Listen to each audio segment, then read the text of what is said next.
আমাকে life threatening message দিচ্ছে। আমাকে বলছে আমি তাদের নাম এখানে স্পেল করলে তারা আমাকে মেরে ফেলবে। তার আগে মাননীয় প্রধানমন্ত্রী, উনি অনেক বড় মনের মানুষ, উনি ভীষণ ভালো মানুষ, উনি এই বিষয়টাকে দেখবে এবং উনি এটা সমাধান করবে। আমি কার কাছে যাব বিচার পাইতে? আমি কার কাছে যাব? আমাকে একটু বলেন না আপনারা একটু বলেন না। আমার মানসিক অবস্থা খুবই খারাপ। আমি দাঁড়াইতে পারতেছি না ভাইয়া, আমি দাঁড়াইতে পারতেছি না। আমার মানসিক অবস্থা খুবই খারাপ। আমি 26 ঘন্টা না খেয়ে আছি ভাইয়া। আমি শুধু এই যে স্যালাইন খেয়ে আছি ভাইয়া। আমি আর কিছু বলতে পারতেছি না ভাইয়া। আমি কার কাছে যাব বিচার পাইতে? আমি কার কাছে যাব? আমাকে একটু বলেন না আপনারা একটু বলেন না। আপনারা আমাকে বলেন না আমি কার কাছে যাব? আপনারা তো আমার ভাই, আপনারা তো আমার বোন, আপনাদের জন্য তো আমরা বেঁচে আছি বাংলাদেশে। তাহলে আমি দেশ ছেড়ে চলে যাই? নতুন একটা সরকার আসছে, যেই সরকারের উপরে আমাদের অনেক বিশ্বাস, অনেক ভরসা। তারেক রহমান এক একদিন এক একটা এত ভালো ভালো কাজ করে, আমি প্রাউড ফিল করি যে উনি এত এত ঠান্ডা মানুষ কি করে হয়। আর তার প্রতিমন্ত্রী কিভাবে এরকম একটা ক্রিমিনালকে জামিন দেয় এবং সে এখন পর্যন্ত তারা আমাকে মেরে ফেলার হুমকি দিচ্ছে। অনারেবল প্রাইম মিনিস্টার, আমি আশা করি আপনি এটা দেখতেছেন। আপনার মেয়ে আছে আমার বয়সের, আপনার প্রতিমন্ত্রী একটা ক্রিমিনালকে যে আমাকে মেরে ফেলছে, অ্যাটেম্পট টু মার্ডার কেস, আপনার প্রতিমন্ত্রী তাকে জামিন দিয়ে দিল।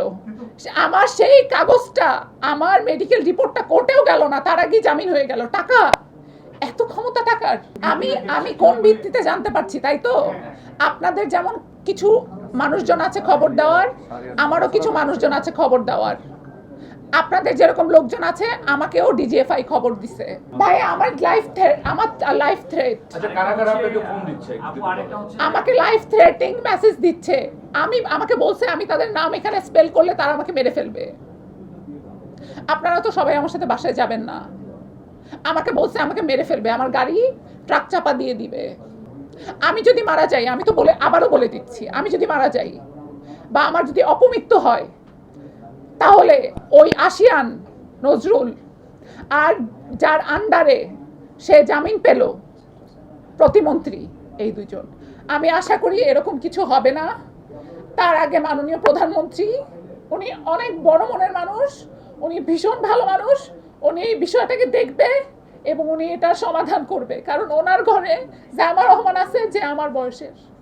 আমি একটা উঠতি মডেল এবং অভিনেত্রী। আমার এই বাংলাদেশকে সার্ভ করার অনেক কিছু আছে। I want to represent this Bangladesh in to the whole world, in front of the whole world. আমি এগুলো ডিজার্ভ করি না।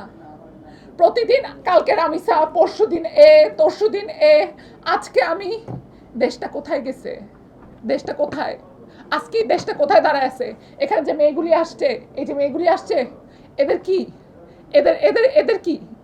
এদের দায়িত্ব কে নিবে? এদের সেফটি কোথায়? এদের সেফটি কোথায় ভাই?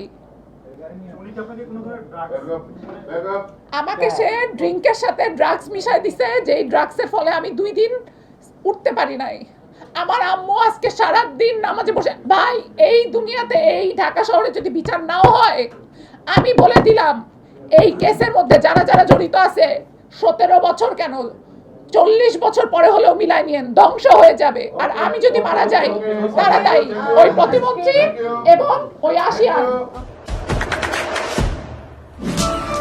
দেশে দেশে সবার সাথে দ্য নিউজ।